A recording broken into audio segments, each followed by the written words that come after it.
Assalamu alaikum. Welcome to my educational channel. And this video lecture is today regarding how to make a Pareto chart in MS Excel. In our previous lecture, we learned how to make it manually on a piece of paper or by your hand, how you can make it. And we learned about the principle as well as the chart. We learned how to read it, how to understand it, how to conclude its results, how to analyze it. And today we will learn that the picture or the diagram or the chart that we were reading, we were understanding, how we can create it in MS Excel. So the data that I have is from the slides that we earlier discussed, we learned. I've taken the same data to make you understand that how we can create with the same data in MS Excel. So first we have list of complaints and the frequency that the restaurant has received regarding the slow customer responses or lack of customer orders at the restaurant. Now we have to make a chart out of it. First we have to do certain calculations. So first we will be calculating cumulative frequency, and next to it we will be calculating cumulative frequency percentage.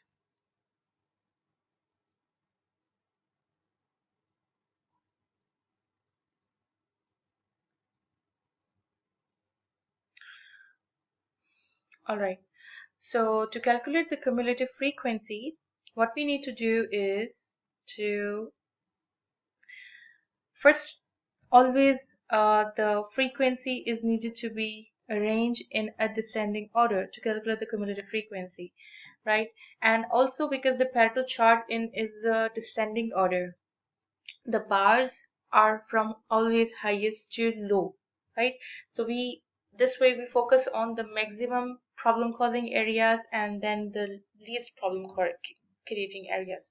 So to do that we have to just sort this out, and we have to create a manner in which the frequency is appearing high to low. So right click this, select, after selecting right click this, come in sort and select largest to smallest. Sort, and here you are available with the sequence that we want for creating Pareto chart from 42 to 5. So this is descending order.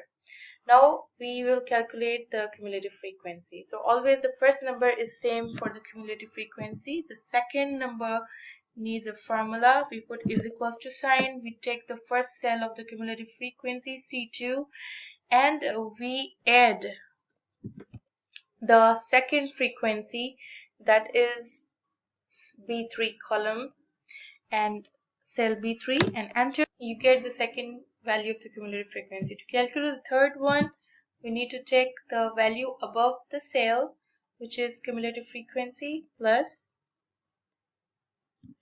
take the frequency value, the third one, enter, and you get the third value. And if you will double click it, you will get the rest of the values, and always the last value of the frequency is same as the frequencies total. So let's calculate the frequencies total here. It will be calculated from a formula. I'm putting is equals to sign and sum. Okay, the sum of all these numbers.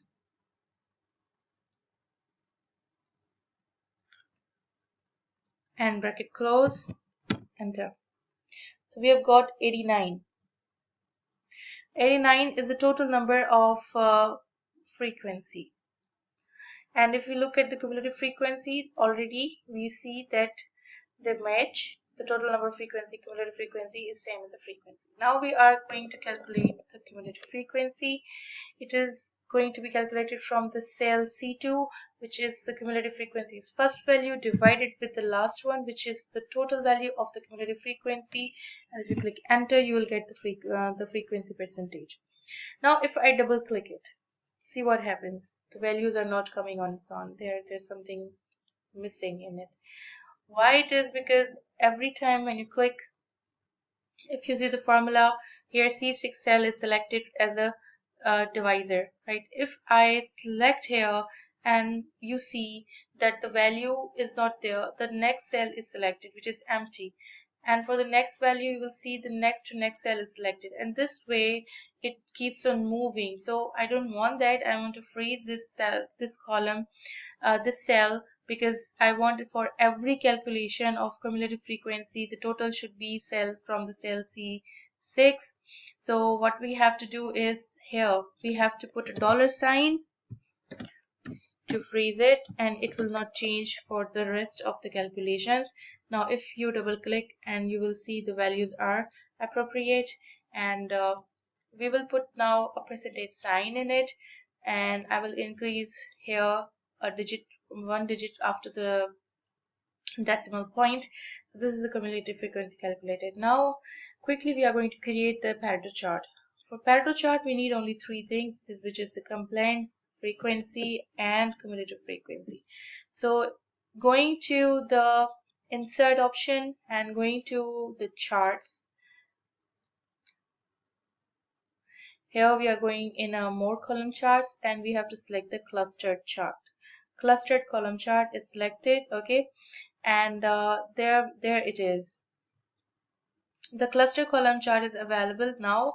If you see in the chart, you will be able to find out that the problems that we were having in a restaurant, or the complaints that we received from the slow service, is first, then the cramped table. So it's in a descending order from high to low. The next adjacent bar that you see is of the cumulative frequency, but the cumulative frequency is not going to be displayed here. It should be displayed on the right side of the chart. So we have to create a secondary axis. How we can create a secondary axis? By right clicking it. We have to go in the format data series. When you come in the format data series, there's a section, there's the option of selecting secondary axis. Click it, and you will be able to see that the secondary axis is created. Now here you see this numbers. These are the percentages of the cumulative frequency, but still it's not in the look that the Pareto chart is.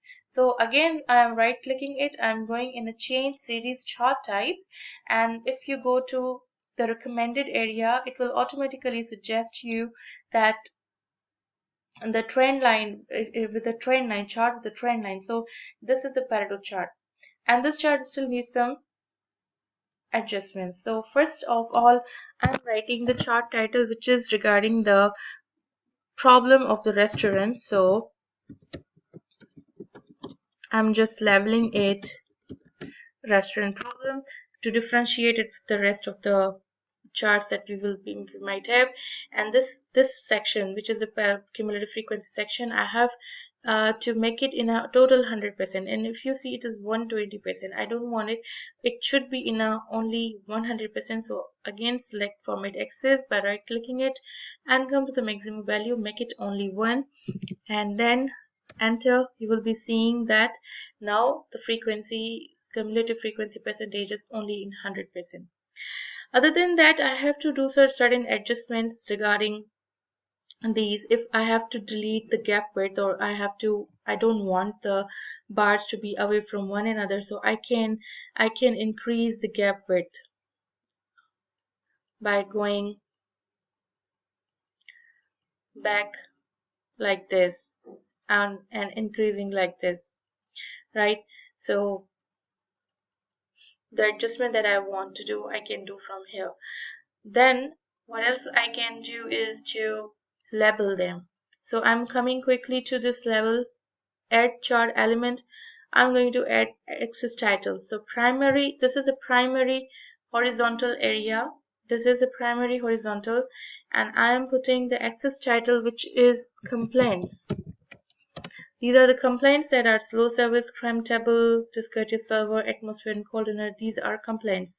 And this vertical axis, the primary vertical axis, is the one that I have to label as a frequency. So axis title, again, come to the primary vertical and double click it, write frequency. So this is the frequency, And again in access title, secondary horizontal is not here, but secondary vertical is available, so I have to write this as a cumulative frequency percentage.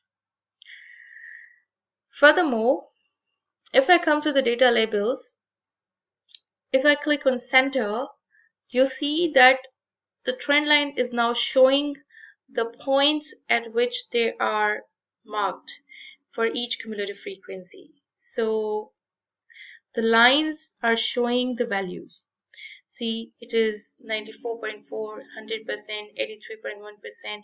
So if I mark this region where the 69.7 percentage of the mark is there, so it is approximately at 20% of the problem. So I said this area, or simply if I drag a line from 80% to this section, so it will already do a division of 20% of problems which are the most problematic and need to be attended first, and this section from the 80 percentage will be the one which needs least attention or kind of delayed or solved later on. Anyway, so this is how the value is being displayed, and you see for every bar also is representing the value at which it is made. For example, cold dinner is made at 5, so it represents 5. It's easy to read for any reader who doesn't need to seek any help from someone, because you are making it in a way that is easy to read, easy to understand. Anyone who is seeing it is understanding in the first glance. And you can change the color from this change color section. You can add any design that you want which suits your your choice. So this is how it is going to be represented, and these are the legends, series legends. Here you can add them as well, the values, and this is how a final look of the Pareto chart is going to be. So this is the way that we can create a Pareto chart for the analysis. I hope this video was helpful. Thank you so much. Allah Hafiz.